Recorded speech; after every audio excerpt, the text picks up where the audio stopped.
Sa video natin ngayon ay ipapakita ko sa inyo kung paanong ang dating payat at hindi masyadong pinapansin na player noon ay bigla na lang naging superstar sa NBA. Si Tyrese Haliburton ay pinanganak noong Pebrero 20, 2000 at siya ay pinanganak sa Oshkosh, Wisconsin, US. Maagang namulat si Haliburton sa larong basketball dahil ang tatay niya ay dating basketball coach at referee. Kaya simula pagkabata ni Tyrese ay exposed na siya sa larong basketball at dahil dito ay pinangarap ni Haliburton na makapaglaro sa NBA. At suportado naman siya ng kanyang magulang sa pangarap niya na yon. Pero hindi naging madali para kay Tyrese abutin ang pangarap na ito dahil siya ay maliit at payat kumpara sa ibang mga kalaro niya. Kaya patuloy siya nag-ensayo at nagpalakas sa larong basketball at umaasang mapansin ng mga college teams sa Amerika. Pero kahit anong ganda ng mga laro niya ay hindi naging mataas ang tingin kay Tyrese.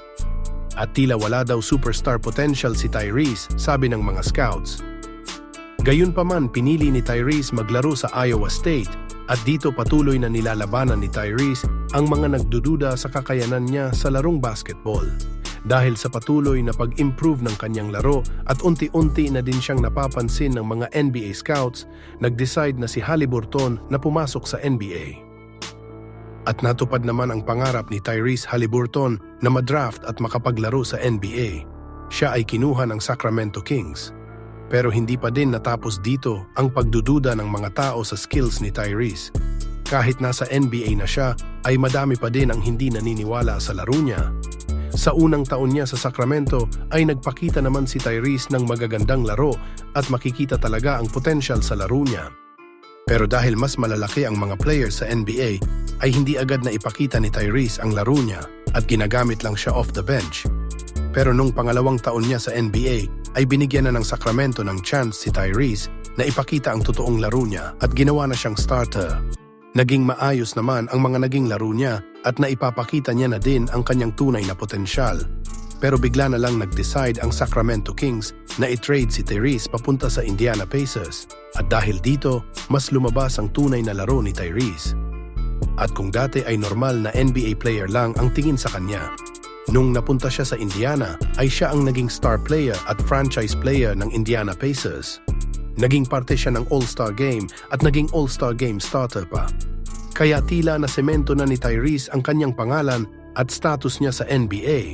At dahil din dito ay naging parte ng Team USA si Tyrese na naglaro sa Olympics at nakuhang ang gold medal. At naging kakampi niya ang mga superstar players katulad nila LeBron James, Steph Curry at Kevin Durant. Pero kahit tila superstar player na ang status niya sa NBA, ay madami pa din ang hindi naniniwala na superstar itong si Haliburton. Sa katunayan, maraming tao at NBA players ang nagsasabi na siya ang pinaka-overrated na player sa NBA. Kahit marami na ang kanyang napatunayan, madami pa din ang duda sa tunay niyang kakayanan. Mismong mga NBA players pa ang nagsabi na siya ang pinaka-overrated na player sa NBA. At dahil dito ay tila nag-init ang tenga ni Tyrese at sunod-sunod nag-perform ng magagandang laro sa playoffs ngayong taon. Makailang beses siyang nag-game winner at tila may gustong patunayan sa mga kritiko.